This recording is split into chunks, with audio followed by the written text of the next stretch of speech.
जानकी जीवन स्मरण जय जय राम. भगवंत हा प्रपंचासाठी साधन बनवू नये. एक मुलगा घरातून पळून गेला तेव्हा त्याची आई म्हणाली, तो कुठेही राहू दे पण खुशाल असू दे. तसं तुम्ही कुठेही राहा पण नामात असा. नाम तेवढं बळजबरीने घ्या. श्रद्धेने घेतलं तर जास्त बरं. वृत्ती सांभाळून रामात राहिलात तर त्याहूनही जास्त बरं. वनस्पतीच्या पाल्याचा रस काढण्यासाठी काही पाल्यांमध्ये मध घालावा लागतो, काहीमध्ये दूध, तूप किंवा पाणी घालावं लागतं. तसं भगवंताचं प्रेम लाभण्यासाठी आणि नामात गोडी उत्पन्न होण्यासाठी त्या नामामध्ये थोडी श्रद्धा घाला. मी ब्रह्म आहे या अनुभवात सुद्धा मी पण आहे. नाम त्याच्याही पलीकडे आहे. म्हणून भगवंताच्या नामाचं सतत स्मरण ठेवावं. त्यामुळे प्रपंच सोपा जातो. नामाची सत्ता फार बलवत्तर आहे. जगात असं कोणतंही पाप नाही की जे नामासमोर राहू शकेल.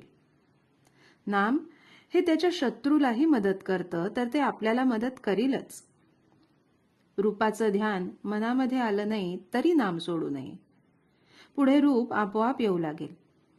सत्याला काही रूप दिल्याशिवाय आज आपल्याला त्याचं अनुसंधान ठेवता येत नाही. नाम हे त्याचं रूप आहे, म्हणून नामाचं सतत अनुसंधान ठेवावं. भगवंताच्या नामात मोबदल्याची अपेक्षा नाही, म्हणून ते अपूर्ण नाही. अडाणी लोकांना नाम घ्यायला सांगितलं तर ते लगेच घेणं चालू करतात. परंतु विद्वान लोक मात्र नामाचं प्रेम असेल तरच मी नाम घेईन असं म्हणतात. विषयरूपी सापाचं विष उतरलेलं नसल्यानं भगवंताचं अमृतासारखं गोड नाम आपल्याला गोड लागत नाही.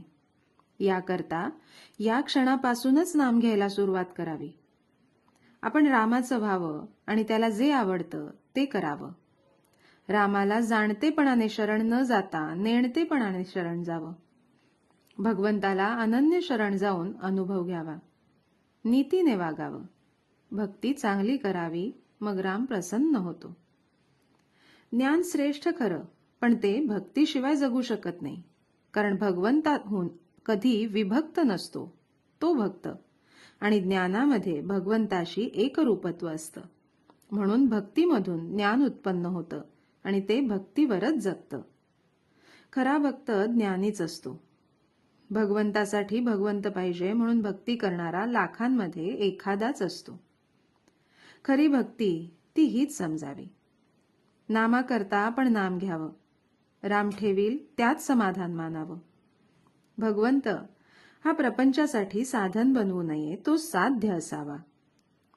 ज्याने भगवंताच्या नामात आपल्या आयुष्याचा व्यय केला त्याने जन्माला येऊन सर्व काही साधलं आणि जन्माचं सार्थक करून घेतलं. तात्पर्य: ज्ञानी होऊन नामस्मरण करणं किंवा भक्त होऊन नामस्मरण करणं एकच आहे. दोन्हीकडे भगवत प्रेम मुख्य आहे. जानकी जीवन स्मरण जय जय राम.